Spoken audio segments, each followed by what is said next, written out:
After the death of Joshua, the Israelites asked the Lord, "Who will be the first to go up and fight for us against the Canaanites?" "Judah is to go.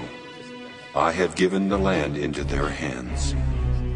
Then the men of Judah said to the Simeonites, their brothers, "Come up with us into the territory allotted to us to fight against the Canaanites. We, in turn, will go with you into yours."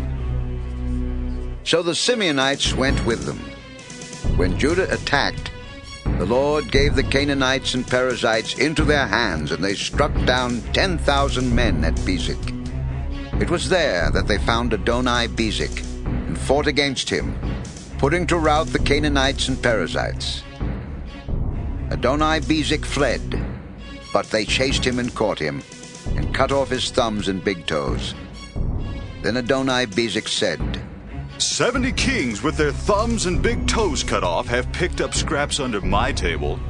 Now God has paid me back for what I did to them. They brought him to Jerusalem, and he died there. The men of Judah attacked Jerusalem also and took it. They put the city to the sword and set it on fire. After that, the men of Judah went down to fight against the Canaanites living in the hill country, the Negev, and the western foothills. They advanced against the Canaanites living in Hebron, formerly called Kiriath-Arba, and defeated Sheshai, Ahiman, and Talmai. From there they advanced against the people living in Debir, formerly called Kiriath-Sepher. And Caleb said, "I will give my daughter Aksah in marriage to the man who attacks and captures Kiriath-Sepher." Othniel, son of Kenaz, Caleb's younger brother, took it. So Caleb gave his daughter Aksah to him in marriage. One day when she came to Othniel, she urged him to ask her father for a field. When she got off her donkey, Caleb asked her, "What can I do for you?" "Do me a special favor. Since you have given me land in the Negev, give me also springs of water." Then Caleb gave her the upper and lower springs. The descendants of Moses' father-in-law the Kenite went up from the city of palms with the men of Judah to live among the people of the desert of Judah in the Negev near Arad. Then the men of Judah went with the Simeonites their brothers and attacked the Canaanites living in Zephath, and they totally destroyed the city. Therefore it was called Hormah. The men of Judah also took Gaza, Ashkelon, and Ekron, each city with its territory. The Lord was with the men of Judah. They took possession of the hill country, but they were unable to drive the people from the plains because they had iron chariots. As Moses had promised, Hebron was given to Caleb, who drove from it the 3 sons of Anak. The Benjamites, however, failed to dislodge the Jebusites, who were living in Jerusalem. To this day, the Jebusites live there with the Benjamites. Now the house of Joseph attacked Bethel, and the Lord was with them.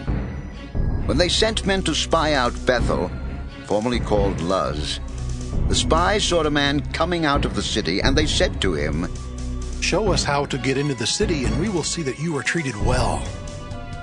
So he showed them, and they put the city to the sword, but spared the man and his whole family. He then went to the land of the Hittites, where he built a city and called it Luz, which is its name to this day. But Manasseh did not drive out the people of Bethshan, or Taanach, or Dor, or Ibleam, or Megiddo, and their surrounding settlements, for the Canaanites were determined to live in that land. When Israel became strong, they pressed the Canaanites into forced labor, but never drove them out completely. Nor did Ephraim drive out the Canaanites living in Gezer, but the Canaanites continued to live there among them.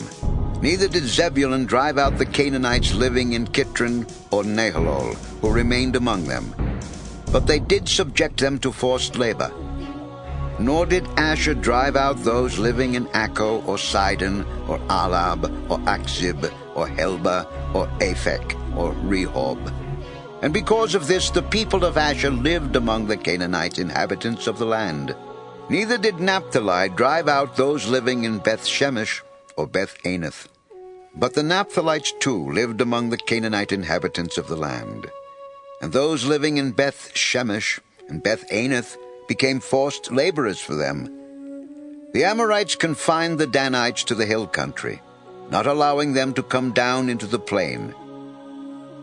And the Amorites were determined also to hold out in Mount Heres, Ajalon, and Shaalbin. But when the power of the house of Joseph increased, they too were pressed into forced labor. The boundary of the Amorites was from Scorpion Pass to Selah and beyond.